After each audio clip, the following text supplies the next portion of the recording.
Assalamualaikum warahmatullahi wabarakatuh.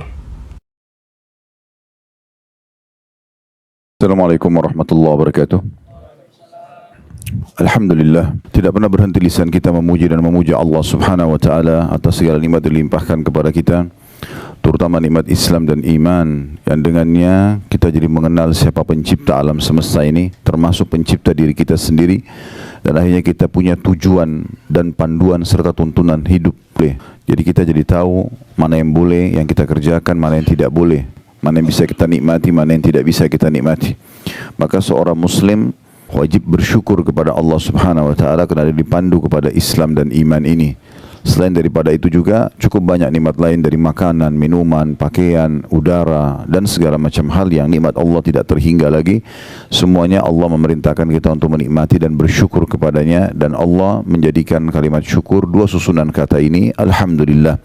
Maka jadilah sosok muslim yang selalu saja mengucapkan dua susunan kata ini. Selanjutnya kita panjatkan salam hormat kita kepada utusan Allah Nabi besar Muhammad sallallahu alaihi wa ala alihi wa sahbihi wasallam, sebagaimana Allah telah perintahkan kita untuk mengucapkan salam hormat kepada beliau, dan juga tentunya berharap balasan yang telah Allah janjikan, yaitu mengucapkan satu kali salam hormat akan dibalas oleh Allah Subhanahu wa taala dengan 10 rahmat, dan rahmat Allah meliputi segala sesuatunya, pengampunan dosa, peninggian derajat, pemenuhan kebutuhan dan solusi dari permasalahan-permasalahan hidup. Hari ini kita ada kajian buku kecil, judulnya 10 penyebab lapangnya dada atau lapangnya hati tepatnya. 10 penyebab lapangnya hati seseorang. Buku ini kita sudah berada, dan pada hari ini pada poin yang ke-10 yang terakhir insyaAllah yang akan kita bahas. Dan sebelumnya kita mengingatkan kembali kalau memang ada hadis Nabi SAW, dalam jasad manusia ada segumpal darah, kalau dia baik maka akan baik seluruh aktivitas orang tersebut, dan juga jasadnya sendiri juga akan baik, sehat, dan kalau dia rusak maka rusaklah semuanya. Kata Nabi SAW, itulah hati manusia. Maka dalam buku ini disebutkan tentang masalah bagaimana menghindari penyebab penyakit-penyakit hati yang berbahaya, yang akhirnya membuat hati itu tidak sehat. Nanti akan kita rincikan masalah itu insyaAllah. Dan sudah kita bahas materi pertamanya adalah mentauhidkan Allah Subhanahu wa taala. Bagaimana seseorang hanya yakin tidak ada pencipta, tidak ada pemilik, tidak ada penguasa, tidak ada raja yang sebenarnya di alam semesta ini kecuali Allah. Dengan pondasi dasarnya kalimat la ilaha illallah, tentunya la ma'budu bihaqqin illallah, tidak ada Tuhan yang berhak disembah kecuali Allah, sesuai dengan makna hakikinya. Maksudnya benar-benar bukan hanya ucapan lisan, tapi akalnya memikirkan, hatinya merenungi, dan anggota tubuhnya mengaplikasikan ketaatan kepada Sang Pencipta Allah. Kemudian yang kedua, yang pernah dibahas dulu ini sudah saya cuma reviewkan daftar isinya saja, berprasangka baik kepada Allah. Ini salah satu yang melapangkan dada seseorang, karena apapun takdir Allah Subhanahu wa taala pasti terjadi dengan hikmahnya. Kita suka atau tidak suka. Misalnya sehat, kita suka. Sakit, kita enggak suka. Tapi kita selalu bersangka baik kepada Allah Subhanahu wa taala. Allah tidak datangkan penyakit tersebut kecuali dengan hikmah-hikmahnya, dengan tujuan-tujuan yang baik. Karena kalau orang itu, salah satu hikmahnya, kalau orang sehat terus tidak pernah sakit, maka dia tidak akan tahu nilai kesehatan itu. Tapi dengan adanya sakit, dia jadi tahu, oh ternyata kalau saya sehat dulu itu besar sekali nikmatnya. Ternyata setelah saya sakit ini, saya baru tahu nilainya. Contoh misalnya, orang mungkin tidak terlalu melihat nilainya minuman atau air dingin. Tapi pada saat dia sakit, dia meriang, kemudian di depan dia ada orang yang minum air dingin yang biasanya mungkin dia bisa minum di saat dia sehat, dia baru tahu betapa besarnya nilai air dingin tersebut dan betapa nikmatnya dia kalau mengkonsumsi itu misalnya. Dan ini ditarik dalam setiap masalah dalam kehidupan kita tentunya. Allah Subhanahu wa taala menakdirkan ujian-ujian kayak penyakit, Allah takdirkan gangguan orang, Allah takdirkan adanya peperangan, Allah takdirkan segala macam itu. Tugas seorang muslim kalau ingin hatinya bersih, maka dia bersangka baik. Pasti terjadi dengan hikmah Allah Subhanahu wa taala. Bahkan yang terjadi di Palestina pun sekarang, walaupun hati kita rasanya tersayat-sayat dengan kejadian ini, tapi seorang mukmin yang hatinya dipenuhi dengan ilmu dan iman sangat yakin pasti ada satu rahasia yang Allah inginkan bagi orang-orang itu. Di antaranya yang paling nyata kalau seseorang sudah belajar agama adalah Allah memilih mereka menjadi para syuhada. Masalah prosesi kematian sebagai orang yang di medan perang, semuanya memang pasti serem. Hamzah ditusuk, dadanya dilempar tombak, kemudian dimutilasi, dipotong hidungnya, ya, kemudian dibelah dadanya, dicoba dikeluarkan jantungnya. Itu pemandangan yang luar biasa dari paman Nabi SAW. Waktu Nabi lihat, Nabi sempat meneteskan air mata, menangis waktu lihat di kancah peperangan. Tetapi Nabi SAW pada saat itu menerima wahyu langsung, dan beliau sampaikan kepada para sahabat, kalau aku diperlihatkan Hamzah di saat ini sedang bertelekan di dipan-dipannya di surga. Artinya kondisi fisik itu bukan menjadi tolok ukur orang ini menderita atau tidak. Mungkin di mata kita yang masih hidup menderita, tapi secara teori agama tidak. Memang begitu prosesinya orang kalau mati syahid, gitu kan? Makanya umumnya hadis-hadis Nabi SAW menyebutkan tentang mati syahid itu, nanti dari tubuh dia yang keluar darah itu akan mengeluarkan bau yang lebih wangi dari kasturi nanti pada hari kiamat. Keluar dari darahnya itu sendiri. Dan itu yang akan membuat para syuhada bangga. Makanya kata Nabi SAW, tidak ada satu orang pun yang masuk ke surga berharap kembali ke dunia kecuali para syahid, dengan tujuan agar mereka merasakan lagi prosesi kematian itu. Jadi prosesi dipenggal lehernya, prosesi ditusuk, begitu dalam hadis. Kalau Bapak Ibu kembali kepada hadis-hadis, semuanya membahas masalah itu. Jadi semua itu subhanallah dengan hikmah-hikmah Allah Subhanahu wa taala, ya. Dan dengan itu ternyata hanya sedikit, ya, sakit itu semua, ya, yang kena bom, yang dipenggal lehernya, yang hanya kena luka kecil kemudian dia mati, akhirnya terbunuh mati syahid juga, semuanya kata Nabi SAW, orang yang mati syahid tidak merasakan sakit mati itu kecuali seperti cubitan saja. Jadi tidak ada sesuatu yang berbahaya bagi mereka kecuali hanya di kasat mata manusia saja sebagai ujian dari Allah SWT. Siapa yang orang ingin itu? Kata Nabi SAW dalam sebuah hadis, sesungguhnya manusia yang terbaik adalah manusia yang selalu hatinya terpaut ingin mati di jalan Allah Subhanahu wa taala, dimanapun dia mendengarkan berita yang menakutkan atau mengejutkan, maka dia segera memegang tali kekangan kudanya dan dia mengejar tempat tersebut, berharap dia terbunuh atau dia mati di jalan Allah Subhanahu wa taala. Karena memang harus melalui proses seperti itu. Nah, kita jadi bisa bersangka baik dengan hikmah Allah SWT. Kita mau keluar, kalau hal ini hal yang besar, hal yang kecil kayak kita mau keluar rumah, tiba-tiba mendung, janjian sama orang batal, ada proyek bisnis tidak jadi, itu hal yang kecil gitu. Orang beriman itu harus yang lebih besar daripada itu, ya. Sampai pada tingkat seperti kasus terbunuh pun itu adalah kecil bagi mereka. Bahkan para sahabat kalau sudah dikumandangkan jihad, mereka berada di saf-saf pertama di barisan pasukan Nabi SAW untuk menjadi orang yang pertama mati syahid. Ya, nanti kita akan ceritakan di Uhud tentang bagaimana kasus terlibatnya sahabat-sahabat yang masih kecil, ya, Rafi ibn Khadij, kemudian Samurah bin Jundub, 13 tahun ngotot kepada Nabi SAW untuk ikut berperang, dan mereka menunjukkan keterampilan mereka. Yang satu ahli gulat, yang satu ahli memanah, sampai Nabi SAW izinkan. Padahal itu jelas di masa dulu orang kalau berperang, pedang sama pedang 99% mati, kan gitu. Beda dengan sekarang, mungkin orang masih bisa berlindung dan segala macam. Nah, itu poinnya. Jadi kita selalu bersangka baik kepada Allah SWT dengan apapun, walaupun kita nggak suka dengan keputusan tersebut. Kalau itu menyakitkan buat kita, pahala sabar kita bisa dapatkan. Dan juga kita bisa introspeksi diri, dan kita tahu besarnya nikmat yang ada pada saat sedang tidak datang ujian tersebut. Dan pada saat kita keluar dari ujian itu, kita akan merasakan luar biasa nikmatnya, plus lagi kita dapat pengalaman hidup. Sekian banyak hikmah yang bisa kita dapatkan. Itu salah satu yang melapangkan dada. Kemudian yang ketiga, ilmu syar'i. Belajar agama seperti ini, itu salah satu sebab lapangnya dada yang luar biasa. Artinya kalau tidak ada ilmu syar'i, tidak belajar atau mengulang-ulanginya atau memperkaya diri dengan terus mendengarkan, maka berarti dia tidak akan lapang dadanya, ya. Nah, ilmu syar'i itu seperti misalnya ada yang hadir di pengajian begini, contoh, ya. Kemudian dia pernah melakukan perbuatan dosa. Dia tersentuh dengan satu ayat, satu hadis, sebuah kisah, dia meneteskan air mata, saya salah, kembali. Itu manfaatnya luar biasa itu. Mungkin kalau dia tidak hadir ilmu syar'i, dia tidak akan sadari kesalahannya, dan akan berbahaya buat dia di kehidupan dunianya, karena dia terus bisa mengulangi kesalahan tersebut. Jangan banti, Allah Subhanahu wa taala akan mendatangkan kebencian manusia dari perbuatan itu. Kemudian ada siksa kubur, ya, kematian yang buruk, siksa kubur, kemudian juga berat di mahsyar, tambah lagi neraka nanti di akhir.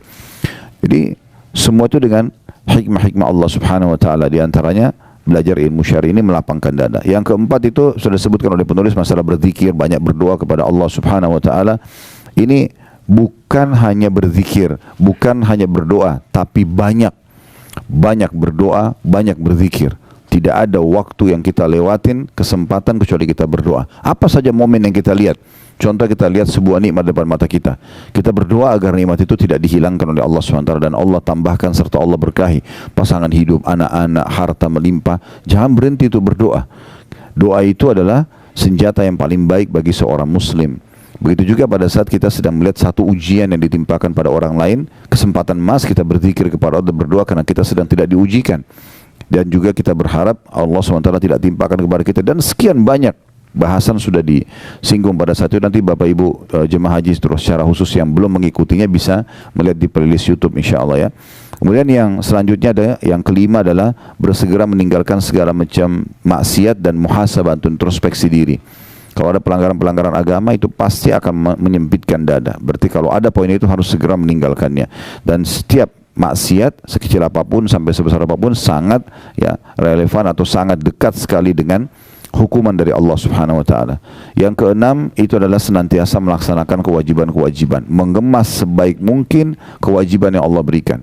Jadi jangan sampai kita sholat malam yang kalau kita ibaratkan supaya mudah difahami, dia ikan teri ya, membuat ikan paus sholat subuhnya lewat ya. Sementara yang ini yang wajib, harusnya dia lebih khusyuk, dia lebih tepat waktu, dia lebih perhatian dengan yang wajib-wajibnya. Begitu juga dengan puasa Ramadannya, begitu juga dengan zakatnya dibandingkan sedekahnya, hajinya dibandingkan umrohnya. Semua ini adalah hal yang harus dia fokus, dan itu sudah juga panjang lebar dijelaskan. Yang ketujuh, bergaul dengan orang-orang saleh. Ini juga sudah dijelaskan, nanti akan kita singgung lagi karena di poin ke-10 nanti ada singgungan masalah ini. Yang ke-8, membaca Al-Quran dan rutin membacanya sehingga menjadi sahabatnya atau memang bacaan rutinnya ya. Ngerti tidak ngerti. Dan di saat itu kami sudah jelaskan tentang 4 hal yang merupakan hak Al-Quran, membacanya ngerti tidak ngerti.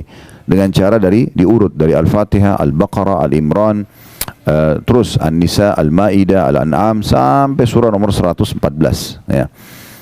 Ulangi lagi, begitu terus. Yang kedua, tadabbur. Tadabbur itu berarti membaca hanya beberapa ayat saja dari surah-surah tertentu, tujuannya untuk merenungi makna-makna dan mengambil ilmu dan hikmahnya. Kita boleh dari surah yang kita menarik bagi kita, misalnya kita ingin tahu kenapa dalam Al-Quran ada nama-nama hewan, ada surah Al-Baqarah sapi betina, ada An-Naml semut, ada An-Nahl lebah, gitu kan. Ini semua ada Al-Fil gajah. Kenapa Allah SWT menamakan ini? Lalu kita tadabburi, kita baca pendapat para ulama, kita baca terjemahannya, tafsirnya, sebab turunnya ayat itu kalau ada.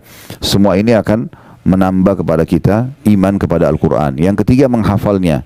Terus berusaha menambah hafalan demi hafalan, pelan-pelan, dan semoga saja sebelum meninggal Allah SWT bisa sempurnakan dengan lengkap 30 juz ya. Jangan selalu mengkat diri kita, mengatakan oh saya kayaknya udah nggak mampu, saya sudah berumur, ini terlalu berat 30 juz. Jangan lihat 30 juznya, mulai saja menghafal dan usahakan kalau tidak bisa sepekan sekali bertambah hafalannya atau setiap hari bertambah hafalannya, maka sepekan sekali. Kalau nggak bisa sebulan sekali, kalau nggak bisa setahun sekali bertambah satu surah pendek, beberapa ayat Al-Quran gitu kan. Yang penting menghafal, karena derajat di surga nanti itu akan diraih dengan sangat mudah bagi para penghafal Al-Quran. Karena kata Nabi SAW, nanti para penghafal Al-Quran akan dikatakan pada hari kiamat, bacalah sebagaimana kau baca di dunia, sesungguhnya kedudukanmu adalah tempat akhir ayat yang kamu baca. Sebagian ulama mengatakan tangga-tangga surga untuk mencapai derajat tertinggi itu sejumlah ayat-ayat Al-Quran. Sehingga kalau dia baca satu ayat diangkat satu tangga, begitu terus sampai dia tiba di tempat tertinggi. Yang keempat, yang terakhir, mengamalkan isinya. Kemudian yang kesembilan, berbuat baik kepada sesama. Jadi bagaimana kita membantu orang lain, memuliakan orang lain dan segala macam hal. Ini kemarin di pelajaran Riyadhus Shalihin sudah kita singgung sebenarnya ya. Ini juga sudah kami bahas pada pekan lalu sebenarnya di bahasan buku ini. Tidak diulangi lagi karena kita akan masuk ke materi ke-10 untuk melapangkan dada, yaitu membuang kedengkian hati dan berkeinginan keras untuk membersihkannya. Nah, kita akan bicara di poin ke-10 ini penyakit-penyakit hati ya. Jadi hati itu punya penyakit-penyakit. Ulama membagi hati Bapak Ibu sekalian menjadi 3 bagian. Ada hati yang paling sehat ya. Kemudian ada hati yang sakit dan ada hati yang mati. 3 hati ini memang dirincikan oleh para ulama ya. Kalau hati yang sehat ini hati yang diisi semuanya dengan keimanan, ilmu agama dan ketakwaan kepada Allah Subhanahu wa taala. Caranya harus banyak belajar, ya. Dengan banyak belajar maka akhirnya hati kita itu selalu menjadi lunak, tunduk kepada Allah Subhanahu wa taala, bisa menerima takdir Allah, bisa memahami tentang fenomena kehidupan ini. Maka itu yang Allah sebutkan dalam Al-Quran, ya, yauma la yanfa'u malun wala banun illa man atallaha biqalbin salim, ya. Pada hari kiamat nanti harta dan anak-anak itu tidak akan pernah berguna lagi, bisa menolong kita, ya, kecuali dia selamatkan dirinya dulu, kalau lebih amalnya baru bisa membantu. Kecuali kata Allah SWT, orang yang menghadap kepada Allah dengan hati yang bersih. Nah, hati yang bersih ini ulama menjelaskan tentang masalah hati yang bersih itu. Hati yang berisikan dengan tauhid kepada Allah SWT itu nomor satu dulu. Selalu saja dalam hatinya cuma ada satu Tuhan. Dia yakin kalau dia sedang sehat, sedang ada nikmat, yang ciptakan dia Allah, yang ciptakan nikmat itu Allah, yang bisa pertahankan hanya Allah. Kalau sedang ada ujian, dia sakit misalnya, atau ada gangguan, dia yakin yang ciptakan dia Allah, yang ciptakan masalah itu Allah, yang bisa memberikan solusi hanya Allah, sehingga hatinya penuh dengan ketakwaan kepada Allah SWT, dan dia tauhidkan hatinya, ya. Ya, kayak ini butuh banyak sekali belajar agama dan berharap agar Allah Subhanahu wa taala menambahkan keimanan dalam hatinya. Saya pernah jelaskan dan saya ingatkan kembali, ilmu syar'i yang Bapak Ibu belajar ini seperti duduk seperti sini 1 jam, 2 jam dengarin, atau dengarin online kalau kita sekarang, itu pondasi keimanan. Tidak bisa iman kita itu ada dalam hati yang membuat kita bisa menerima takdir Allah, kita bisa bersabar kalau ada ujian, kita bisa bersyukur kalau ada nikmat, kecuali dia harus ada imannya. Nah, iman ini pondasinya yang bisa mendatangkan dia hanya ilmu agama, nggak ada yang lain. Duduk majelis ilmu begini nanti akan datang keimanan. Iman itu kalau sudah ada di atasnya ilmu syar'i, karena pondasinya kuat dari ilmu syar'i, maka dia akan bisa mengubah apa saja. Orang buruk menjadi baik, orang bodoh menjadi pintar, orang penakut jadi pemberani, orang pelit jadi dermawan, semua bisa berubah. Maka ini dimaksud dengan hati yang baik, ya, hati yang suci, hati yang bersih. Ya, dan kata ulama dianjurkan agar setiap orang kalau hatinya sudah ada dalam keadaan ini, dia tidak boleh membiarkannya rusak. Rusaknya dengan penyakit-penyakit hati. Contoh iri dan dengki, hasad, ini yang jadi poin bahasan nanti insya Allah. Kemudian ria, ya, penyakit-penyakit hati yang lain itu cukup banyak, ya. Di antaranya itu orang yang suka menanamkan rasa dendam dalam hati, sehingga memicu setiap kali, ya, ada masalah sekecil apapun maka yang akan dilampiaskan adalah emosional, bukan yang didahulukan memaafkan misalnya. Sementara hati yang luluh itu, hati yang baik adalah hati selain mentauhidkan Allah, bertakwa kepada Allah SWT, hati yang penuh dengan amalan-amalan baik dalam hati.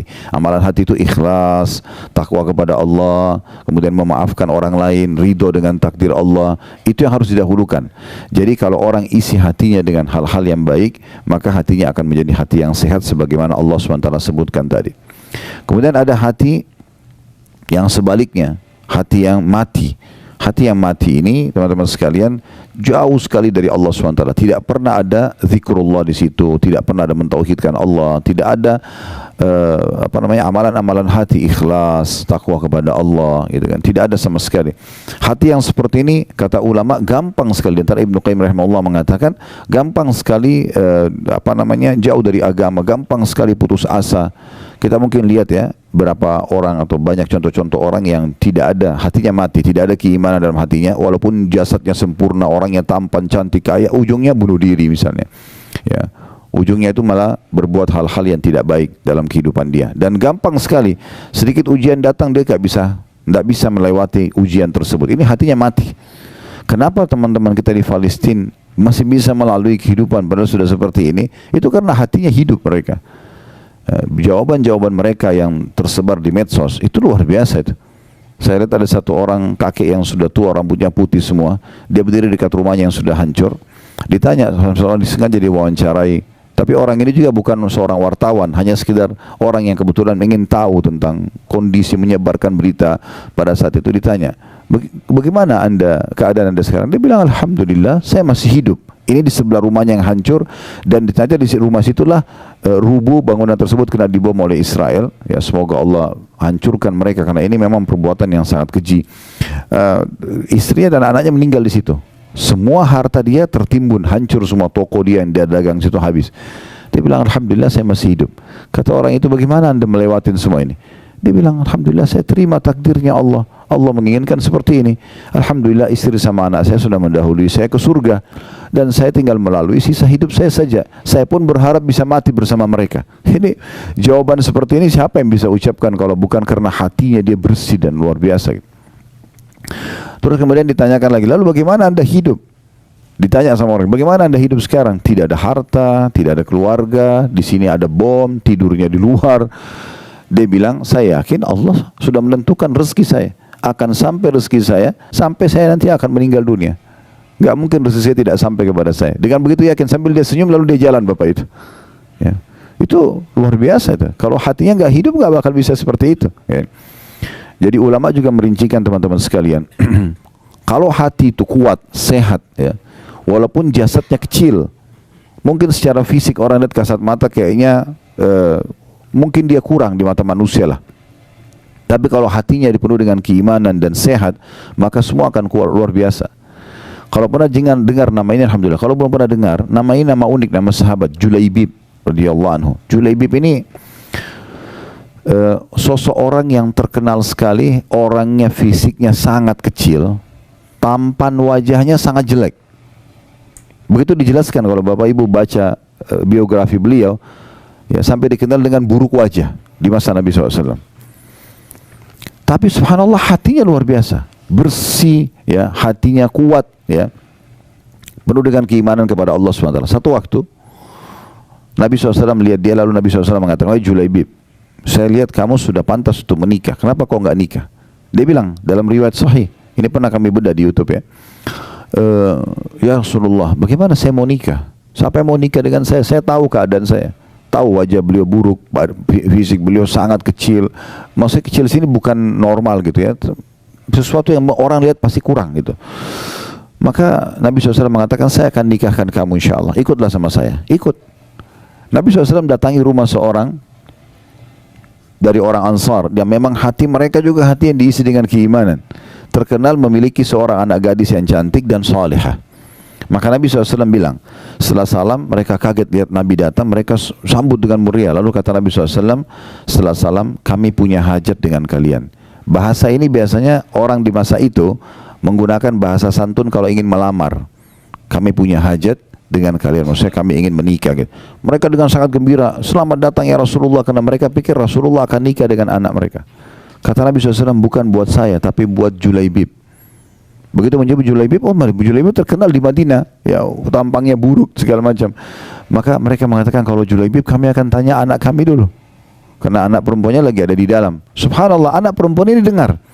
Maka dari belakang dinding kamarnya perempuan itu, anak perempuan mengatakan, wahai ayah dan ibuku, apakah kalian berani untuk menolak lamaran Nabi SAW? Ini lamaran Nabi, terima lamaran dan nikahkan saya sama Julaibib yang telah Nabi pilih. Maka dinikahkan. Subhanallah, perempuan ini sempurna secara fisik, nikah sama orang yang kurang. Apa yang terjadi? Baru berapa bulan saja, berapa waktu mereka berjalan menikah, terjadi perang Uhud. Kemudian setelah itu, ya, Julaibib terbunuh mati syahid. Waktu ditemukan di medan perang, Julaibib itu orangnya sangat kecil fisiknya, tapi ditemukan dia mati syahid. Di sebelahnya ada 7 atau 8 orang kafir Quraisy yang terbunuh di tangan dia.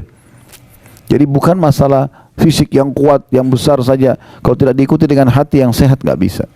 Tapi kalau hati yang sehat itu luar biasa. Dia bisa menguatkan orang, bisa melalui permasalahan-permasalahan hidup dengan mudah, bisa bersyukur dengan luar biasa gitu. Itu semua karena hati yang hidup. Berapa banyak orang teman-teman sekalian hanya dengan mendapatkan air dingin saja dia bisa meneteskan air mata karena lunak hatinya. Hatinya sehat. Tahu kalau ini nikmat besar. Apalagi kalau sudah nikmat-nikmat yang besar, dia bisa biologis yang halal, dia punya anak-anak, dia punya pekerjaan namanya harum. Oh, ini luar biasa, ya. Nikmat yang luar biasa yang harusnya bisa kita tahu. Nah, kalau hati yang mati lawannya semua. Tidak ada rasa syukur, tidak ada isinya keimanan. Ya, banyak kasus orang bunuh diri, banyak kasus orang walaupun sudah kaya raya masih mencuri, walaupun ini dan itu, tidak ada rasa syukurnya kepada Allah SWT. Semuanya serba kurang. Kemudian yang ketiga kata ulama adalah hati yang sakit. Hati yang sakit ini hati yang ada bibit keimanan, tetapi dia campurkan dengan penyakit-penyakit hati. Nah, kalau orang seperti ini harus segera dia taubat kepada Allah SWT dan dia bersihkan hatinya dengan banyak beribadah kepada Allah SWT sehingga keimanan memenuhi hatinya dan akhirnya mengeluarkan semua penyakit-penyakit hati tersebut. Jadi misalnya dia sholat iya, dia puasa iya, dia kerjakan ketaatan, tapi sisi lain dia masih iri pada orang, dia masih suka dendam sama orang, dia masih suka mencari-cari kesalahan orang lain, masih berat untuk memaafkan dan seterusnya. Ini semua adalah hati-hati yang harusnya diobati tentunya, hati-hati yang harus diobati. Baik teman-teman sekalian, kita akan masuk ke poin bahasan kita tentang masalah hasad. Salah satu penyakit hati ini adalah hasad, iri, ya. Nah, ini yang akan membuat dada itu sempit. Maksudnya adalah hasad itu tidak bisa melihat satu kelebihan pada orang kecuali dia cemburu. Kenapa orang ini begitu? Kenapa dia tampan? Kenapa dia cantik? Kenapa dia pintar? Kenapa dia kaya? Kenapa ini? Kenapa itu? Kenapa dia nikah sama itu? Kenapa dia punya anak sekian orang? Kenapa anaknya bisa lulus? Kenapa? Semuanya pertanyaan kenapanya adalah iri melihat keadaan orang. Dan ini penyakit hati yang luar biasa, ya. Ini dalam Islam dilarang. Karena Nabi SAW menyebutkan dalam sebuah hadis, ini diangkat oleh Imam Madzhabi rahimahullah, dimasukkan dalam hal kategori dosa besar, ya. Hati-hati kalian dengan hasad, iri yang seperti ini, karena dia akan memakan pahala kalian, amal soleh kalian sebagaimana api membakar kayu bakar. Jadi pelan-pelan akan hilang. Kenapa hilang? Karena kalau kita hasad pada orang, kita berharap nikmat itu hilang dari dia. Maka dengan itu secara otomatis kita sudah mempersiapkan amal kita untuk dibayar kepada dia. Kan itu. Berapa banyak orang yang akhirnya tidak bisa tenang hidupnya karena semuanya penuh dengan iri dan dengki, ya. Nah, ini yang dilarang oleh ulama. Menurut jumhur ulama, bahwasanya hasad yang haram ini itu adalah iri yang diikuti dengan berharap hilangnya nikmat dari orang lain. Nikmat ini bisa berupa harta, kedudukan, ilmu, kelebihan fisik, keturunan, atau apa saja di sekitarnya. Dan ini disebutkan oleh Syekh Utsaimin rahimahullah dalam buku beliau Syarah Al-Arba'in An-Nawawiyah, ya. Ini di halaman 368. Dan jumhur ulama juga menukil atau mengungkapkan tentang masalah hasad itu seperti apa. Di antaranya ada salah satu ulama yang bernama Syekh Mustafa Al-Adawi hafizahullah, beliau mengatakan al-hasadu huwa tamanna zawal an-ni'ami an sahibiha. Hasad itu yang dilarang adalah karena seseorang menginginkan hilangnya nikmat yang ada pada orang lain. Dia selalu merasa cemburu, kenapa orang itu diberikan, kenapa saya tidak diberikan, kenapa dia menikah sama orang itu, kenapa bukan sama saya, kenapa orang itu punya anak sekian, kenapa saya tidak, kenapa orang itu punya jabatan itu, kenapa saya tidak, dan seterusnya. Dan dia berharap nikmat itu hilang dari dia. Jadi misalnya kalau orang itu sakit kah, dipecat di jabatannya kah, dia gembira sekali. Nah, seperti itulah.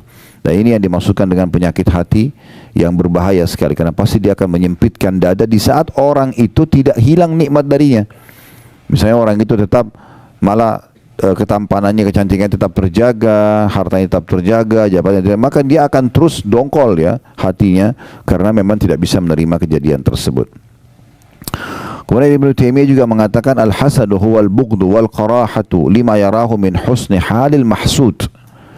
Hasad adalah membenci dan tidak suka terhadap keadaan baik yang ada pada orang yang dihasati, ya. Itu kurang lebih gambaran ulama tentang definisi hasad itu sendiri. Dan larangan hasad cukup banyak. Dari dalilnya berhubungan dengan masalah ini tidak dibolehkan.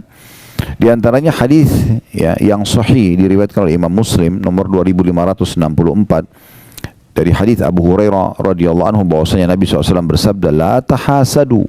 Larangan pertama, jangan saling hasad atau iri dan dengki. Wala tanajashu, dan jangan saling menyakiti dalam transaksi jual beli. Cocok beli, nggak cocok ya sudah, nggak usah dijatuhkan atau jelek-jelekan. Wala tabaghadu, dan jangan juga kalian saling benci. Wala tadabaru, jangan kalian saling mendiamkan atau memusuhi, musuh-musuhan, ya. Ya, tidak saling ngobrol, tidak saling tegur-teguran. Wala yabi' ba'dukum ala bai'i ba'd, dan jangan juga seseorang dari kalian bertransaksi atau jual beli di atas transaksi saudaranya. Wa kunu ibadallahi ikhwana, jadilah semua hamba-hamba Allah bersaudara.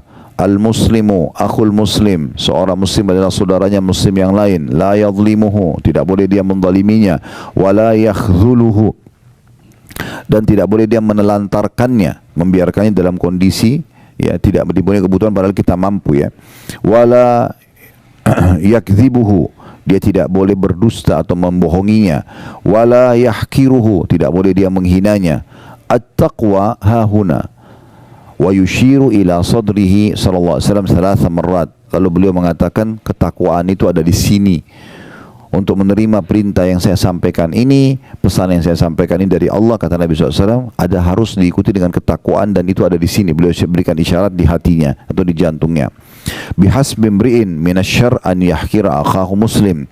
Sungguh, kata Nabi SAW, cukuplah satu dosa yang sangat berbahaya bagi seseorang kalau dia menghinakan dan menjatuhkan saudaranya muslim. Qul muslimin ala muslimin haram. Semua muslim terhadap muslim yang lainnya hukumnya haram. Damuhu, darahnya enggak boleh tumpahkan. Wa maluhu, dan hartanya. Wa irduhu, dan juga kehormatannya. Hadis yang mulia ini teman-teman sekalian, itu luar biasa. Bagaimana banyak sekali pelajaran bisa kita ambil. Tapi yang uniknya, Nabi SAW memulai dengan kata-kata la tahasadu. Jangan kalian saling iri satu sama yang lain. Ya. Bahkan dalam Al-Quran, dalam surah An-Nisa, Allah Subhanahu wa ta'ala menitik beratkan tidak boleh laki-laki sama perempuan saling iri. Ya. Karena memang masing-masing sudah Allah berikan tugas dan memang ciptaan fisik yang berbeda. Gitu. Sudah masing-masing jalankan tugas dengan baik.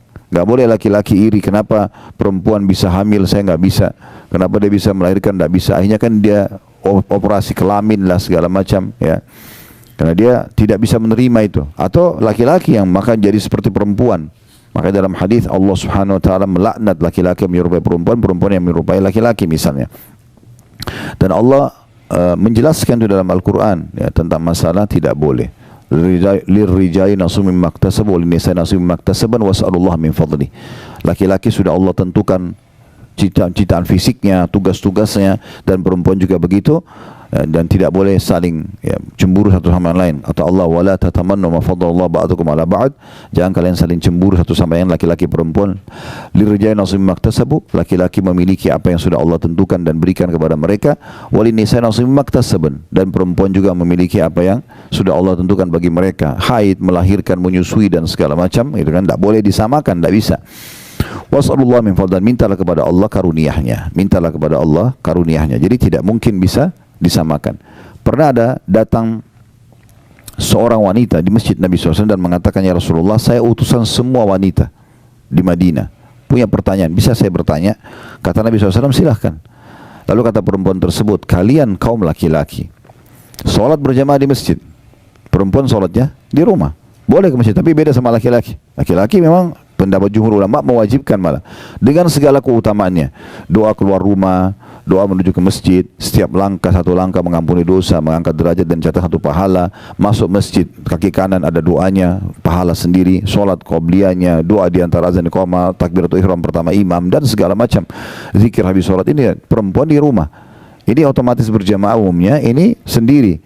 Kalian sholat berjamaah, kalian mengantar jenazah. Ya. Sholat jenazah laki-laki perempuan bisa, tapi ngantar jenazah ini umumnya pendapat ulama melarang kaum wanita, gitu kan? Kecuali darurat sekali. Dan itu diberikan kriteria oleh Imam Qurtubi rahimahullah dengan dia tidak menjembatkan fitnah bagi orang yang mengantar jenazah. Bukan anak muda, anak-anak ABG yang bisa bercanda-bercanda lagi ngantar jenazah. Akhirnya hikmah mengantar jenazah hilang. Orang takut terhadap kematian segala macam. Intinya tidak disarankan wanita untuk mengantar jenazah. Sementara kata Nabi SAW apa? Kalau kalian sholat di jenazah dapat 1 qiraat. Kalau ngantar jenazah sampai di makam 1 qiraat. Berarti perempuan dapat 1 qiraat. 1 gunung kena sholat, tapi tidak dapat 1 qiraat yang lain mengantar jenazah. Laki-laki bisa. Ini kalian mengantar jenazah, sudah ada perbedaan maksudnya. Kalian sholat di masjid, kalian mengantar jenazah, kalian mencari nafkah. Kata Nabi SAW, tidak ada seorang muslim yang keluar mencari nafkah tulus untuk keluarganya kecuali di jalan Allah. Pernah ada sahabat mikul barang sangat berat dan sambil keringatan. Akhirnya ada beberapa sahabat yang lewat bersama Nabi SAW lalu mengatakan, ya Rasulullah, andai saja orang seperti ini dihitung di jalan Allah, kesian banget gitu, keringatan, dia mikul barang berat. Kata Nabi SAW, siapa yang keluar mencari nafkah buat kedua orang tuanya, maka dia di jalan Allah. Siapa yang keluar untuk membiayai ya, keluarganya, istri dan anaknya, di jalan Allah. Siapa yang keluar untuk membiayai dirinya sendiri, dia juga di jalan Allah. Dan siapa yang keluar justru untuk ria, untuk berbangga-bangga, malah dipakai pendapatannya untuk maksiat, itu adalah di jalan syaitan. Jadi memang ini jalan Allah SWT. Perempuan tidak punya kewajiban cari nafkah. Boleh bekerja boleh, selama tidak haram. Tapi bukan tugas dia. Suami yang wajib memberikan nafkah. Kemudian kalian juga berjihad. Perempuan tidak ada kewajiban jihad. Dari semua peperangan Nabi SAW, kalaupun ada perempuan ikut, maksimal 20 orang setiap kali perjalanan Nabi SAW. Hanya untuk membantu mungkin masak, ngobatin orang luka, tapi tidak ada kewajiban perangnya. Laki-laki perang. Ini jihad pahalanya luar biasa. Gitu kan. Maka yang terjadi adalah perempuan yang mengatakan, pertanyaan saya Rasulullah, sementara kami perempuan mengurus rumah kalian, mengurus anak-anak kalian, mengurus rumah kalian, dan menjadi tempat syahwat kalian. Ini perempuan bilang begitu, tempat pelampiasan biologis. Apakah pahala kami dengan kalian sama? Itu pertanyaannya. Jadi sudah beda semua profesi ini, lalu apa pahala kami sama kalian sama? Kata Nabi SAW, para sahabat, kalian dengar pertanyaan wanita ini? Mereka mengatakan iya. Kata Nabi SAW kepada wanita, pulanglah, sampaikan kepada semua wanita yang kau temui kalau pahala kalian sama. Jadi mengurus rumah, ngurus anak itu bukan main-main. Sama dengan pahala laki-laki di luar rumah. Ya Allah SWT berikan. Jadi tidak perlu ada hasad. Karena semua sama aja. Tinggal tergantung kewajibannya. Gitu. Tergantung dia jalankan yang diperintahkan oleh Allah SWT. Nah itu orang tetangga bantal kita tidak boleh saling hasad. Bagaimana dengan orang yang di luar daripada itu? Orang terdekat aja nggak boleh. Ya. Termasuk kepada saudara-saudara sendiri. Bagaimana Allah SWT gambarkan dalam surah Yusuf tentang cemburunya saudara Yusuf kepada Nabi Yusuf alaihissalam, karena mereka cemburunya luar biasa, ya iri, sampai akhirnya yang mereka lakukan apa? Mereka membuang Nabi Yusuf ke dalam sebuah sumur, dalam kisah yang masyhur, gitu kan?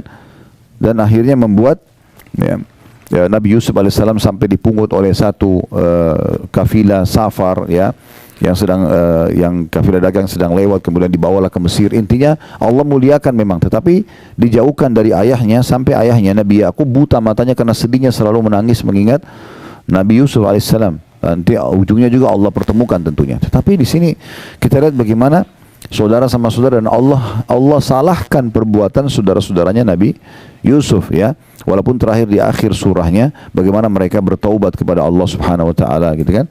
Tetapi itu terjadi dan itu dilarang, tidak dibolehkan. Begitu juga dengan siapa saja, umumnya kaum muslimin di luar sana, tidak boleh kita merasa iri. Lalu apa yang saya lakukan, Ustaz? Kalau seandainya ada sesuatu yang ada pada orang, tapi saya berharap juga saya punya. Itu kan sangat sensitif masalah hasadnya di situ, ya.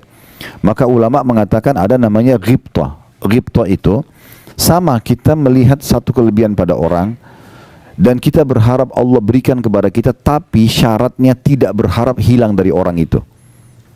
Misal contoh, dan ini tidak bentrok dengan sunnatullah. Sunnatullah itu apa? Misalnya Prof Huda Masya Allah tampan, saya berharap ya Allah minta wajah seperti beliau, kan? Tidak mungkin sunnatullah, nggak bisa kan kita. Tetapi yang bisa adalah yang tidak bentrok dengan sunnatullah, seperti harta, ya, kepintaran, gitu kan. Begitu keturunan yang mungkin lebih, ya, dan itu yang kira-kira tidak bentrok dengan sunnah, yang bisa kita dapatkan. Nah itu bisa ghibthah namanya. Ghibthah itu kita berharap agar diberikan juga kepada kita seperti orang itu, tapi ingat syaratnya tidak berharap hilang dari orang itu. Itu ghibthah. Itu yang sesuai dengan hadis Nabi SAW, la hasada illa fitnatain. Tidak ada hasad kecuali pada dua orang. Rajulun ata'allahu Qur'ana fa yutlu ana al-lail wa ala an-nahar. Seseorang yang Allah berikan Al-Quran lalu dia sibuk membaca di siang dan malam hari. Ya, wa rajulun ata'allahu malan fa huwa yunfiqu. Ya, dan orang yang diberikan ana al-lail wa ana an-nahar, dia diberikan harta kemudian dia sibuk sedekahkan di siang dan di malam hari. Nah ini dua orang, au kama qala Nabi SAW, dua orang ini yang boleh kita merasa iri. Oh ternyata orang ini kaya raya tapi sibuk infak. Mungkin kita kaya tapi enggak berinfak, gitu kan? Atau kita belum punya harta tapi kita ingin seperti dia. Atau ada orang pintar sekali, dia mengajar sana sini, banyak prestasinya, buku-buku dia bestseller, apalah segala macam. Kita berharap bisa seperti dia. Maka itu semua tidak bentrok dengan sunnatullah dan tidak berharap hilang dari orang tersebut. Nah orang hasad itu beda. Kalau tetangganya beli AC, dia yang kedinginan, kan itu. Nah itu hasad. Tetangganya beli mobil, dia dongkol, kenapa beli mobil baru? Begitu tetangganya mundur tabrak pagar, syukurin tuh. Nah, karena memang dia tidak suka itu kan. Tapi kalau orang yang ghibthah beda. Orang itu baru beli rumah baru. Oh Masya Allah, berkahi dia ya Allah, dan berikan saya lebih baik dari dia atau sama dengan itu, boleh. Itu enggak masalah. Subhanallah, ada satu hal yang saya lihat dari teman-teman saya yang ada di sini di Saudi, dan itu kayak sudah memasyarakat di sini. Kalau kita kayak ceritain nih, saya kemarin baru misalnya seorang dokter buka klinik. Pertama ucapan mereka itu, Barakallahu fiik, semoga Allah berkahi, semoga Allah begini, semoga Allah kembangkan, begitu. Karena mereka faham hadis Nabi SAW, tidak ada seorang muslim yang mendoakan muslim yang lain kecuali malaikat di atas kepalanya mengatakan wala kamithluhu wala kamithlu. Kau akan dapat yang sama, kau akan dapat yang sama. Jadi sebenarnya kita kalau doakan, kalau ada misalnya ada orang kaya nih, ada orang sukses, kita bilang doakan supaya dia lebih sukses. Mungkin kita akan bertanya, untuk apa? Dia sudah sukses. Sebenarnya doa yang kita panjatkan, semoga Allah berkahi dia ya Allah, semoga apalah langgengkan hubungan rumah tangganya, semoga ini dan itu sebenarnya kita sedang doakan diri kita sendiri. Dan kita akan mendapatkan sesuai dengan doa kita. Tapi kalau sebaliknya kita mengatakan, ya Allah hilangkan nikmat itu dari dia, sebenarnya malaikat juga mengatakan, kau akan dapat yang sama. Doa kita kepada Allah untuk orang itu belum tentu diterima, tapi doa malaikat untuk kita diterima sama Allah SWT. Nah ini kita harus memahami baik-baik tentang masalah hasad itu. Jadi tidak dibolehkan sama sekali. Ya, kita harus hati-hati sekali. Ya. Kemudian Nabi SAW juga mengatakan tentang masalah wala tanajashu, dan jangan kalian saling menyakiti dalam transaksi jual beli. Ini juga sama nih, penyakit hati kadang-kadang. Ada orang nih contohnya yang di poin ini, dia mau beli satu produk, dia sudah suka produk itu sebenarnya, dan dia tahu sebenarnya kalau dia beli, ya itu udah cukup. Nanti kalau dia seorang pedagang, dia beli harga 100.000 rupiah, dia udah tahu sebenarnya orang ini pun mungkin sudah ada keuntungan, tapi dia tahu dia bisa jual 200.000, dia bisa jual 500.000. Tapi karena hatinya nggak bersih, dia berharap memeras orang itu sampai pokoknya maksimal. Kalau perlu untungnya sekecil mungkin, dan dia akan ambil keuntungan sebesar mungkin. Ini tidak ada dalam orang yang hatinya bersih gitu. Udah kita beli produk, kita merasa cocok, kita tahu kita bisa ambil keuntungan, udah berikan saja, kasih saja. Biarkan Allah yubarik lahu, Allah berkahi dia.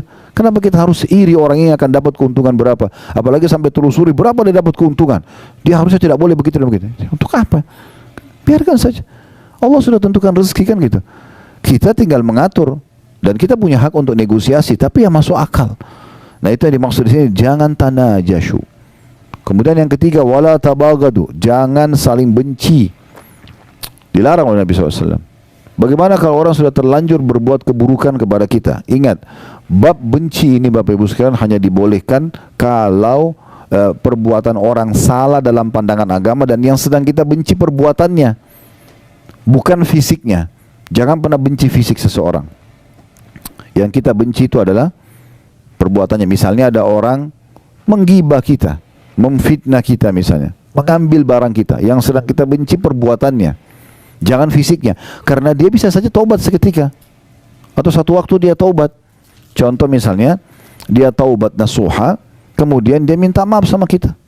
Tetapi kalau hati kita sudah terlanjur kotor, tidak baik, kita susah memaafkan dia, karena yang kita benci fisiknya orang, kan gitu. Itu mulai dari pasangan hidup kita, misalnya mungkin pernah berbuat salah.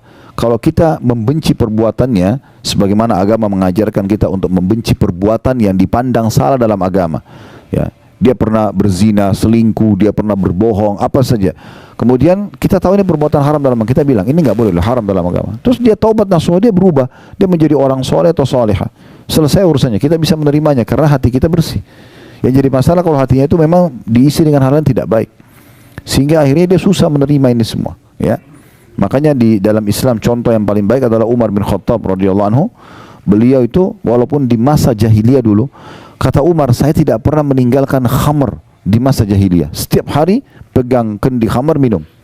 Gitu. Setiap hari keluar Umar hanya untuk menyiksa umat Islam di Mekah ini. Dia keluar, dia temannya Abu Jahal, temannya Abu Lahab. Kalau mereka punya budak-budak lagi disiksa, Umar datang membantu untuk nyiksa doang. Dan Umar itu radhiyallahu anhu sebelum masuk Islam, dia kalau sudah siksa dari pagi, macam-macam disiksa orang itu sampai menjelang sore, sudah capek dia.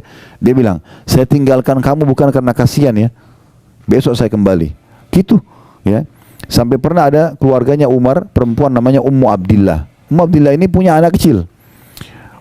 153 orang sahabat yang masuk Islam di masa Nabi SAW di Mekah ini 13 tahun, cuma 153 saja Muslim, karena luar biasa diboikot, ya. Semua informasi orang yang tanya tentang Islam pasti digebukin. Nggak ada yang berani nanya. Di Mekah ini dulu tidak aman. Setiap umat Islam jalan, kalau kita jalan bisa digebukin, bisa diambil hartanya, bisa dibunuh, nggak ada hukuman. Begitu luar biasa terancamnya. 153 ini 83 hijrah ke Ethiopia. Tinggal 70 yang tinggal bersama Nabi SAW di Mekah. Nah, pada saat yang tinggal di Mekah ini, mereka bersama Nabi SAW itu siksaannya luar biasa, gangguannya luar biasa. Mereka tidak bisa hidup dengan tenang. Gitu. Maka mereka ada yang keluar ke Ethiopia. Salah satu yang keluar ke Ethiopia ini adalah Ummu Abdillah, keluarganya Umar bin Khattab ini. Nah, Bapak Ibu saya lihat Mekah ini kelihatan di sini gunung-gunung ya. Nah, dulu itu Mekah dikelilingi dengan benteng, tembok, gerbang. Dia hanya terputus kalau ada gunung. Gerbang lagi, dinding yang tinggi, baru gunung lagi, begitu-begitu. Nah, pintu gerbangnya dulu Mekah itu tidak banyak, 1 atau 2. Pintu utamanya pintu Bani Syaibah namanya. Nah, waktu itu kebetulan Umar bin Khattab yang berjaga-jaga. Beliau yang jaga. Dan Umar terkenal sangat keras dengan umat Islam. Ummu Abdillah ini tahu semua teman-temannya kaum muslimin sudah berhasil keluar dan mereka janjian di satu lembah di padang pasir, tapi nggak disebutin di mana. Ummu Abdillah ini tahu, oh Umar sedang berjaga. Maka apa yang terjadi? Ummu Abdillah muter jauh, naik gunung, turun dari gunung supaya tidak lewati pintu gerbang. Dengan hikmah Allah SWT, Umar bin Khattab ini lewat, memang lagi ngecek keamanan Mekah, lewat di sebelah gunung itu, ketemu sama Ummu Abdillah lagi turun dari gunung. Dia kaget, malam-malam menjelang pagi, menjelang subuh, dia kenal, Ummu Abdillah, apa yang buat kau naik gunung gini, untuk apa? Dari sukunya dia. Maka Ummu Abdillah mengatakan, betul-betul ya, kami ini tidak bisa tenang hidup dengan kalian, walaupun kita punya hubungan kekerabatan. Di dalam Mekah kalian larang kami beribadah dan beriman kepada Allah, kami pun mau keluar kalian tidak izinkan. Umar pada saat itu pertama kali lunak hatinya untuk umat Islam. Sebagian ulama sejarah mengatakan ini sebab dia masuk Islam. Salah sebagian ulama ya. Awal mula dia tersentuh. Lalu dia mengatakan, memang kau mau kemana? Kata Umar, perempuan di masa itu kan bukan kayak sekarang naik pesawat, aman, tiket, ada pengawasan. Gak ada orang naik kuda, jalan kaki, bisa dirampok tengah jalan. Zaman dulu tuh kayak mustahil orang keluar, apalagi malam hari. Maka kata dia, saya mau ke Habasyah, mau ke Ethiopia, menyelamatkan agama saya. Mulai Umar berenung, lalu Umar mengatakan, pergilah Muhammadillah, semoga kau dilindungi. Pergilah Ummu Abdillah ini, ketemu sama teman-temannya di padang pasir. Lalu mereka tanya semua, kenapa kau terlambat Ummu Abdillah? Dia cerita, yang jaga pintu gerbang Umar. Saya naik gunung, jadi saya selamatkan diri. Tapi dengan hikmah Allah saya turun ketemu Umar. Oh, mereka semua penasaran, tahu Umar ini luar biasa gitu benci dengan Islam. Maka kata mereka, lalu apa yang terjadi? Umar mengatakan kepada saya, kau mau kemana? Saya ceritakan semua. Setelah saya ceritakan semua, dan Umar mengizinkan saya pergi. Bahkan Umar mengatakan, semoga kau dilindungi. Lalu kata salah satu orang yang hadir di situ dari sahabat-sahabat Nabi mengatakan, mudah-mudahan jadi sebab masuk Islamnya Umar. Apa kata mayoritas sahabat? Kalau Umar tidak mungkin masuk Islam sampai unta masuk ke lubang jarum. Karena kayak nggak mungkin masuk Islam itu. Kayak nggak masuk akal mereka bisa masuk Islam. Lalu mereka diam semuanya. Subhanallah, betul. Beberapa hari setelah itu, Umar bin Khattab mendengar kekacauan, maksudnya bagi dia ini sudah kekacauan di Mekah. Kenapa kok ada agama baru ini? Sehingga membuat suami istri bisa berpisah, keluarga sama keluarga berpisah. Yang satu beriman pada risalah Nabi SAW, yang satu tetap menyembah berhala. Dia keluar nenteng pedang, saya mau bunuh Muhammad sekarang. Gitu niatnya keluar. Di tengah jalan dia ketemu dengan satu orang sahabat. Lihat, di Mekah ini dulu terkenal Bapak Ibu sekalian, Umar itu kalau sudah pegang pedang, berarti dia mau bunuh orang. Sudah, dan kalau dia sudah keluar, dia mati atau orang itu mati. Begitu prinsipnya. Jadi sangat tegas. Maka orang ini lihat, ditanya, hai Umar mau kemana? Dia bilang, saya mau bunuh Muhammad. Karena orang ini takut nanti dia datang bunuh Nabi. Maka Nabi itu ada di pinggiran kota Madinah, itu di rumahnya Darul Arqam ya. Satu sahabat yang umurnya cuma 16 tahun, tapi Masya Allah dia siapin rumahnya untuk menampung dakwah Nabi SAW. Yang jelas waktu itu dia mau alihkan, lalu dia mengatakan, kenapa kau cari Muhammad? Tapi dia sembunyikan keislamannya. Sementara adikmu sendiri perempuan, adik Umar bernama Fatimah, sudah masuk Islam, masuk agama Muhammad. Umar tambah marah. Apa benar? Dia datang ke rumah adiknya. Rupanya adiknya lagi belajar Al-Quran sama suaminya dan terdengar suara. Diketuk pintu, terlat dibuka, didobrak pintu sama dia. Dia masuk. Apa yang kamu baca tadi? Dan seterusnya. Dia marah-marah. Akhirnya dia mau ambil Quran itu, adiknya tahan. Maka dipukul, dia pukul adiknya. Ya, dalam beberapa riwayat sejarah dikatakan dia pukul dan akhirnya adiknya jatuh. Suaminya, si adiknya ini, suaminya Fatimah atau adik iparnya dia mau membantu tapi dipukul juga. Mereka tidak berani sama Umar. Melihat kejadian tersebut, Umar tersentuh. Ini agama apa kalian ini? Kenapa kok sampai begini kalian belahnya gitu? Maka Umar bilang, tolong kasih kepada saya mau baca. Kata adiknya, tidak bisa, kau kafir najis. Kalau kau sudah mandi baru saya kasih. Begitu dalam buku sejarah. Maka Umar mandi lalu kemudian dia buka, dia baca surah Toha, surah nomor 20 dalam Al-Quran, beberapa ayat pertama. Kurang lebih maknanya, kami turunkan Al-Quran bukan untuk membuatmu sedih hai Muhammad. Kemudian ada cerita Nabi Musa alaihissalam, isinya luar biasa dan dia ngerti dalam bahasa dia, tersentuh hatinya. Lalu Umar mulai, yang tadinya badannya sangat ditinggikan, orang yang kekar dan orang yang pemberani, tiba-tiba dia tunjukin iparnya, lihat ini kayaknya ada perubahan dengan baca Quran. Maka tiba-tiba dia mengatakan, tolong tunjukkan di mana Muhammad. Lalu dipandulah sampai ketemu dengan Nabi SAW. Waktu dari jauh dia datang, dia masih pakai baju perangnya, dia masih pegang pedangnya. Maka sahabat yang lihat dari lantai 2-nya rumahnya Arqam ini, ya, melihat Umar datang. Semua sahabat ketakutan. Maka kata Hamzah itu, ya Rasulullah, saya yang hadapi dia. Ya, ada apa-apa? Mereka tidak tahu kalau mau masuk Islam. Ya, kata Nabi SAW tidak. Hamzah masuklah ke dalam kamar. Nanti saya yang hadapi.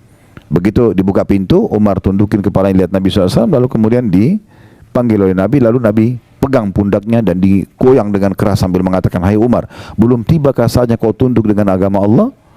Maka Umar tundukin kepala 2-3 kali sampai akhirnya beliau masuk Islam. Tapi yang jadi saksi bahasan kita teman-teman, Umar bin Khattab kalau kita mau benci fisiknya, ya, itu sudah tidak ada orang yang suka sama dia. Semua hal yang dilakukan keburukan pada masa itu, ya, apalagi untuk umat Islam. Tapi subhanallah, apa kata para sahabat?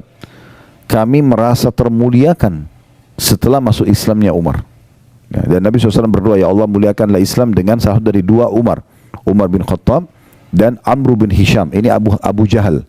Abu Jahal ini julukannya namanya dia Amr bin Hisham, karena 2 orang ini pemimpin Mekah dan kalau ambil satu keputusan dia nggak mau mundur. Pokoknya dia jalan aja, punya prinsip. Nah gitu. Tapi luar biasa, bagaimana kita ambil pelajaran teman-teman, kita tidak melihat fisik orang, tapi kita sedang melihat perbuatan salahnya. Kalau ini kita lakukan, hati kita bisa bersih. Ya. Tapi kapan kita benci fisiknya, ini menjadi masalah. Ya.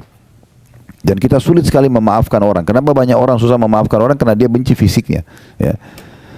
Ini saya kasih contoh yang lain supaya mudah difahami. Kita kasih contoh di makanan misalnya. Ya. Kalau teman-teman satu waktu makan ikan, amis ikannya. Yang kita benci apanya? Ikan atau amisnya? Nah, banyak orang tidak, ikannya yang dia benci, sehingga dia tidak mau makan ikan. Dia pikir semua ikan amis. Benar nggak? Sekarang antum makan jeruk, jeruknya asam. Yang kita tidak suka apanya? Nah, banyak orang tidak begitu. Dia benci jeruknya. Ya. Jadi yang dia benci fisiknya ini yang salah, sehingga akhirnya membuat dia tidak mau sama sekali makan lagi itu, tidak mau lagi, tidak mau. Ada orang begitu. Pernikahan, rusak pernikahannya. Yang dia benci, ya pernikahannya keliru. Masalah kan ada permasalahan dengan sifatnya pasangan dia. Belum tentu semua orang sama. Saya berapa kali nasihatin orang begitu, dia berumah sudah janda atau duda, datang konsultasi dengan keluarga mereka, kemudian minta saran, ini soalnya tidak mau menikah lagi. Ada yang sampai 10 tahun, ada yang sampai sekian lama. Kenapa? Trauma dengan yang itu. Trauma dengan masalah, ya, perbuatan pasangan yang dulu, tapi dia tidak boleh membenci pernikahannya. Itu nggak ada urusannya sama pernikahannya. Bisa saja dia dapat orang yang lebih baik gitu, ya. Saya istri saya kebetulan waktu itu kami masih di Makassar, punya sahabat dekat. Qadarullah terjadi yang tidak baik antara rumah tangga dia sama istrinya gitu. Ya, mereka juga waktu itu masih agak jauh dari agama, tapi intinya perempuan ini teman dekat istri saya. Terjadi cerai sama suaminya, intinya perempuan itu terpengaruh dengan laki-laki lain sampai akhirnya dia nikah sama laki-laki lain, ditinggalkan suaminya, merasa terpukul segala macam gitu ya. Mungkin setelah kejadian itu sekitar 6-7 tahun, seingat saya kalau saya tidak salah, ada tablik akbar di Makassar. Saya sudah pindah ke Jakarta, tablik akbar di Makassar di masjid yang besar waktu itu ya, Masjid Al-Markas. Alhamdulillah waktu itu selesai tablik akbar, lalu ada satu orang dari jauh manggil saya, Assalamualaikum Ustaz. Saya pikir jemaah umumnya salaman. Terus dia bilang, antum lupa sama saya. Ingat-ingat siapa orang ini, karena berubah. Dia sudah jenggotan, dia pakai baju koko, dulunya tidak seperti itu. Kemudian dia bilang, saya si Fulan, disebut namanya. Oh iya, oh, Masya Allah, saya tahu masalah rumah tangganya dia. Ini gimana caranya dia, jangan sampai dia tersinggung. Oh iya. Terus saya cuma bicara secara umum. Tapi dia sendiri bilang, Alhamdulillah Ustaz, saya sudah berumah tangga lagi. Oh Masya Allah ya. Bahkan sekarang saya sudah punya 2 atau 3 anak gitu. Terus gimana, Masya Allah, bagaimana ceritanya? Oh dia bilang, Alhamdulillah, mungkin dengan hikmah Allah dulu saya justru cerai dengan pasangan saya karena dulu tidak punya anak memang mereka, ya. Dan dengan perbuatan yang dilakukan istrinya akhirnya Allah pisahkan, dan alhamdulillah Allah kasih sekarang saya muslim yang baik, dan saya sekarang punya rumah tangga bahagia. Nah, karena dia tidak benci, dia tidak trauma dengan pernikahannya, dia cuma trauma dengan perbuatan istrinya, dia bisa menikah lagi contohnya. Dan sekian banyak hal yang kita bisa tarik dalam masalah ini. Nah, itu sedikit rincian lebih dalam Bapak Ibu sekalian tentang masalah wala tadabaru. Jangan wala tabagadu, jangan saling membenci. Kemudian wala tadabaru, Nabi SAW mengatakan jangan kalian saling mendiamkan. Dalam sebuah riwayat lain tidak boleh seorang muslim mendiamkan saudaranya lebih dari 3 hari. Ya, musuh-musuhan lah ya. Ini tidak boleh. Saran saya, ini cuma saran saja. Kalau Bapak Ibu ingin tenang hidupnya, ingin bahagia, ada permasalahan apapun, jangan dinginapkan. Selesaikan pada saat itu. Suami istri kah, sama siapapun, clearkan langsung. Duduk. Masalahnya apa? Ini. Yang salah, minta maaf. Yang benar, memaafkan. Buka lembaran baru. Memang begitu kehidupan kita, teman-teman sekalian. Gak ada orang ideal sekali, semuanya tidak ada salahnya sama sekali. Itu gak mungkin, kan gitu. Makanya Imam Syafi'i rahimahullah mengatakan orang kalau mau langgeng dalam bersahabat, maka dia harus bersabar dengan kekurangan dan kesalahan sahabatnya. Yang penting orang itu tidak ngotot dengan kesalahannya, dia mau berubah. Karena tidak ada manusia yang sempurna. Nah, ini yang dimaksudkan. Terutama dalam masalah, saya kadang-kadang kalau mecahin masalah-masalah rumah tangga teman-teman, dengan izin Allah SWT, bukan dari saya tapi Allah mudahkan saja, selalu saya ingatkan masalah itu. Syaitan ini selalu membuat masalah-masalah kecil dalam rumah tangga sudah cukup membuat mereka tidak interaksi biologis berapa hari, mereka saling mencari kesalahan berhari-hari. Makin lama kita perbaikin, makin banyak permasalahan yang dilahirkan. Kenapa nggak duduk aja, selesaikan hari itu, pegang tangan pasangan, duduk baik-baik, kita bicarain masalahnya apa, A, B, C. Oke, siapa yang benar, nanti akan ketahuan tuh, pasti nggak mungkin dua-duanya benar, pasti ada benar, ada salah. Oke, yang salah minta maaf, yang benar memaafkan, buka lembaran baru, dan selesai. Semua isi WA yang lalu-lalu bertengkar hapus, tidak usah dibaca lagi. Sudah baik-baik, 6 bulan berjalan, kemudian tersinggung masalah itu. Kamu pernah buat itu? Kapan? Ini buktinya. Ya. Gak usah dibawa-bawa, selesai. Buka lembaran baru, berarti seperti kita hidup baru. Memang harus begitu. Dalam kehidupan kita harus begitu. Dalam rumah tangga, dalam berteman, nah, dalam berbisnis memang sudah begitu. Selama orang itu mau memperbaikinya, sudah, kita tidak perlu saling mendiamkan, ya, kita harus berlapang dada. Abu Bakar radhiyallahu anhu pernah membiayai Marthad, ya, salah satu sepupunya. Kemudian ini termasuk yang menyebarkan fitnah bohong tentang zinanya Aisyah sama Safwan. Padahal sebenarnya tidak, ini sepupunya. Abu Bakar membiayai hidupnya orang ini. Lalu kemudian dia gosipin berita itu, termasuk dia dicambuk 80 dera di masa Nabi SAW. Ya, ada 3 orang yang didera pada saat itu, Hasan bin Thabit, kemudian Marthad bin Abi Marthad ini, atau ada nama lainnya ya, julukan atau nama lainnya, ada nama-nama lain yang disebutkan oleh ulama. Kemudian ada satu lagi, Hamna binti Jahash, ini ipar Nabi SAW sendiri, saudaranya Zainab binti Jahash. Itu akhirnya dicambuk, ya, si sepupu Abu Bakar ini. Abu Bakar bersumpah sama Allah, kamu yang selama ini saya bantu, kok masa buat begini gitu? Demi Allah saya tidak akan bantu kamu lagi. Itu normal manusiawi kan? Kita bantu tapi dia malah yang menyebarkan gosip yang tidak benar tentang anak kita itu. Tapi Allah SWT turunkan dalam surah An-Nur, ya. Janganlah orang yang telah diberikan kelebihan harta, kedudukan. Abu Bakar maksudnya, turun kepada Abu Bakar. Dia tidak mau membantu para kerabatnya, orang-orang yang berperang di jalan Allah dan seterusnya gitu kan. Maka Allah menutup sambil mengatakan, "Ala tuhibbuna an yaghfirallahu lakum?" Apakah kalian tidak ingin dengan memaafkan dan membuka peluang lagi kesempatan bagi orang lain untuk memperbaiki kesalahannya, Allah memaafkan dosa kalian? Itu dalam surah An-Nur Allah sebutkan. Maka Abu Bakar langsung mengatakan dalam riwayat-riwayat yang sahih, "Ya Tuhanku, aku ingin engkau memaafkanku." Lalu dia bayar kafarah sumpahnya, lalu dia kembali membiayai hidupnya sepupunya tadi, ya. Tapi di sini tentu sepupunya dalam kondisi bertobat, mengakui kesalahannya, ya. Maka di sini yang berarti yang dia benci bukan fisik, tapi dia benci perbuatan yang dilakukan tadi. Selama orang tinggalkan, selesai. Kemudian wala yabi' ba'dukum ala bai'i ba'd, dan janganlah kalian transaksi di atas transaksi, ya, saudaranya. Jadi kalau termasuk kalau sudah mulai negosiasi. Contoh kita masuk ke, ada si A masuk ke satu toko baju, dia ambil baju itu dari hanger, dia lagi mau lihat. Nggak boleh teman-teman datang, oh ini bagus, ini buat saya aja. Selama dia masih pegang nggak boleh. Walaupun belum terjadi jual beli. Kalau dia sudah batalin, ya, dia batalin, dia taruh, memang dia sudah tidak ingin. Kita tahu orang ini mungkin masih ragu, dia masih mau pilih yang lain, baru kita bilang, ya ini sudah selesai, ya baru kita ambil, gitu.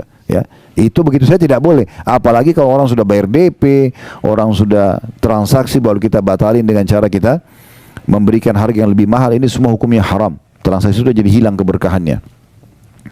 Kemudian kata Nabi SAW, wa kunu ibadallah ikhwana. Jadilah hamba-hamba Allah yang semuanya bersaudara. Ya, kalau bersaudara berarti saling mendahulukan satu sama yang lain. Ingat kemarin kita singgung hadis Nabi SAW ya, dari Abu Sa'id Al-Khudri, di mana Nabi SAW mengatakan waktu lihat orang balik kiri kanan seperti orang butuh, kemudian Nabi bilang, siapa yang punya kelebihan tunggangan bagi pada yang tidak punya, siapa yang punya kelebihan bekal berikan kepada yang tidak punya. Sampai kata Abu Sa'id, Nabi SAW sebutkan berbagai macam jenis harta sampai kami mengira tidak ada lagi kelebihan muslim terhadap muslim lain dari harta saudaranya. Seperti satu mobil itu punya kita semua sama-sama, rumah punya kita sama-sama, seperti gitu. Karena Nabi SAW suruh berbagi. Dan Abu Sa'id mengatakan menurut hadis kemarin kita singgung gitu ya, saya memiliki 1 ekor unta saja dan saya coba menampung 2-3 orang, dan akhirnya saya membagi rata waktu penggunaan unta tersebut antara saya dengan saudara-saudara saya tersebut. Jadi memang luar biasa bagaimana Islam datang membangun ukhuwah ini ya. Kisah yang masyhur yang kita tidak asing lagi tentang Abdurrahman bin Auf dengan Sa'ad bin Ubadah radhiyallahu anhu. Sa'ad bin Ubadah memiliki setengah harta kebun kurma di Madinah, dia punya 2 orang istri. Ini bayangkan teman-teman, saya kadang-kadang kalau mau menyampaikan berulang-ulang kisah ini, saya bayangkan kalau saya di posisinya Sa'ad, begitu luar biasa susahnya ini. Sampai dia mengatakan, hai Abdurrahman, sebagai bentuk cinta saya kepadamu karena Allah, saya akan memperlihatkan, saya memiliki setengah kebun kurma di Madinah, punya saya akan bagi.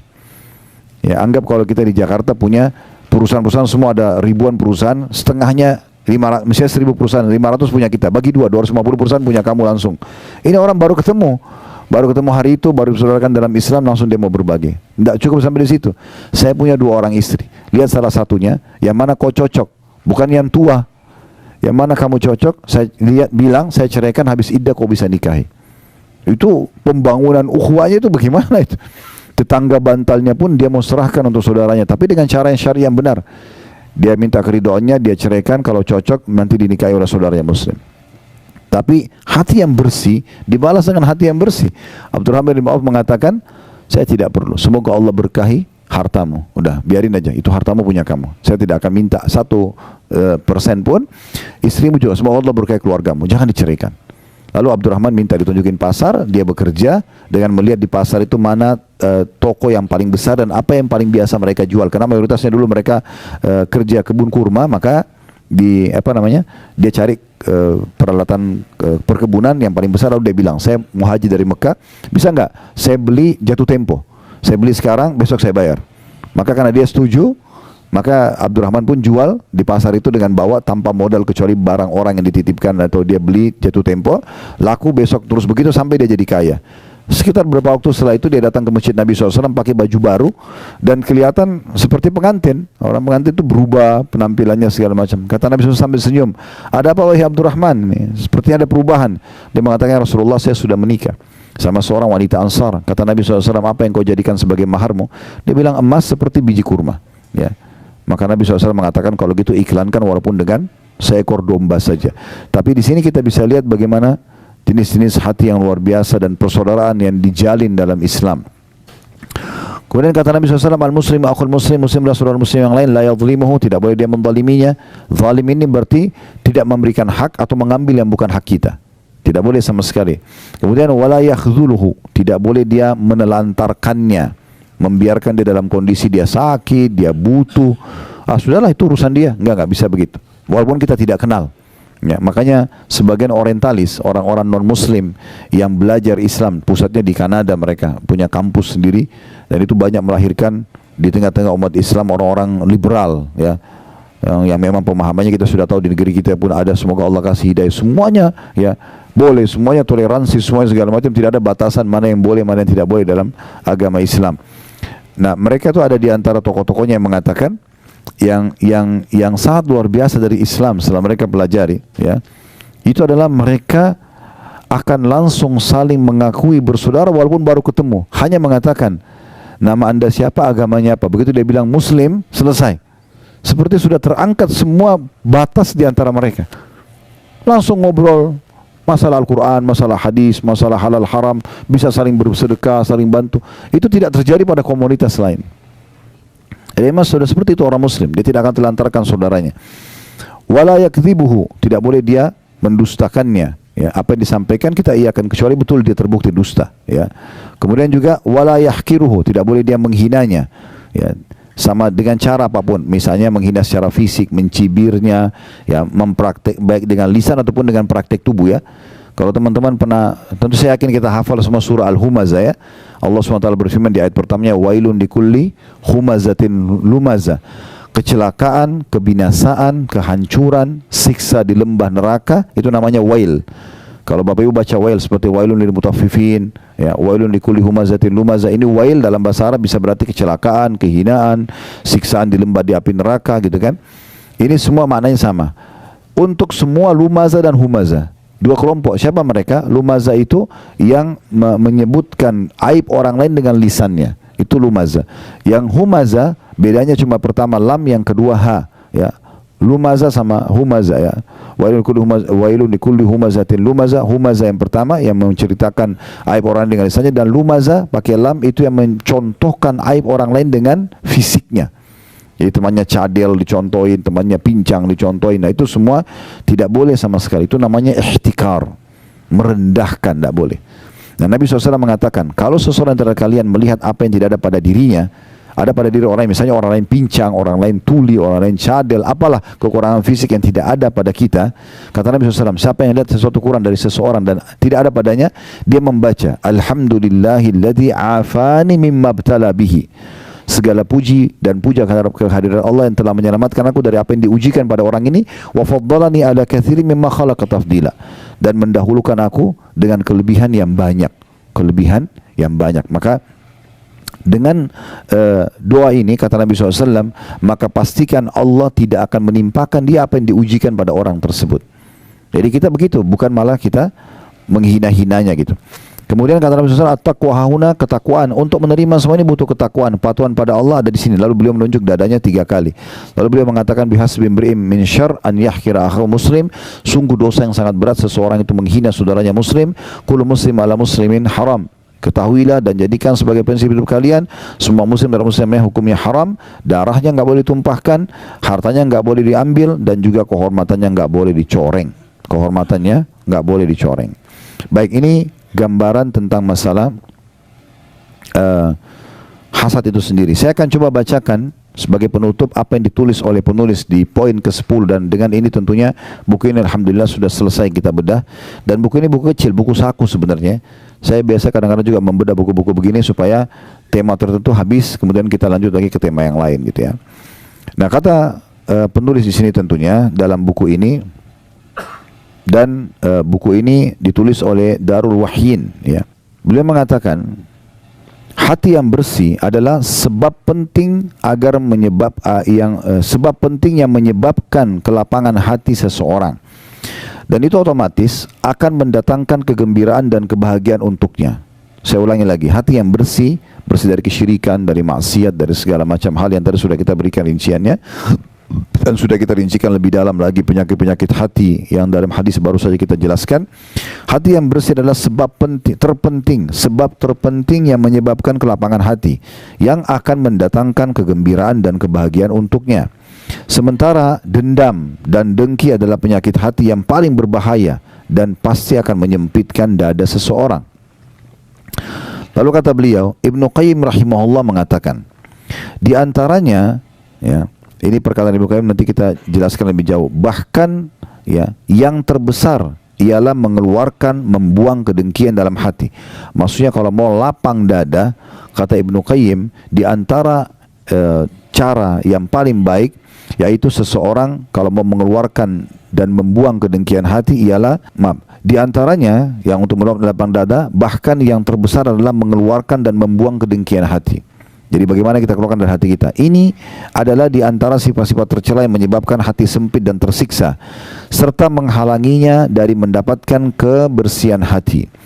Sebab ketika manusia melakukan sebab-sebab yang bisa melapangkan dadanya, sedangkan ia tidak membuang sifat-sifat tercela tersebut dari hatinya, maka itu tidak berguna untuk melapangkan dadanya ya, atau tidak ada gunanya kalau dia lapangkan dada sementara masih ada penyakit-penyakit hati dalam hatinya.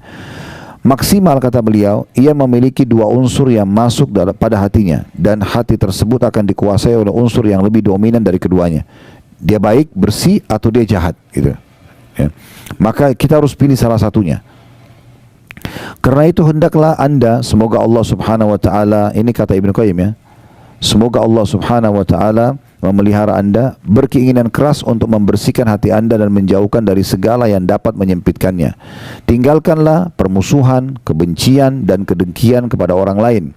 Cintailah orang lain sebagaimana anda mencintai diri anda sendiri. Jadi kalau kita tidak ingin dihasati, tidak ingin diganggu, jangan juga lakukan pada orang lain. Sebagaimana kita suka dimuamalai, muamalailah orang lain dengan sama. Ini sejalan dengan firman Allah SWT dalam surah Ar-Rahman, hal jazaul ihsani illa al-ihsan. Semua kebaikan akan dibalas dengan kebaikan. Jadi secara rasional juga kita kalau tutur kata yang lembut, orang akan balas lembut.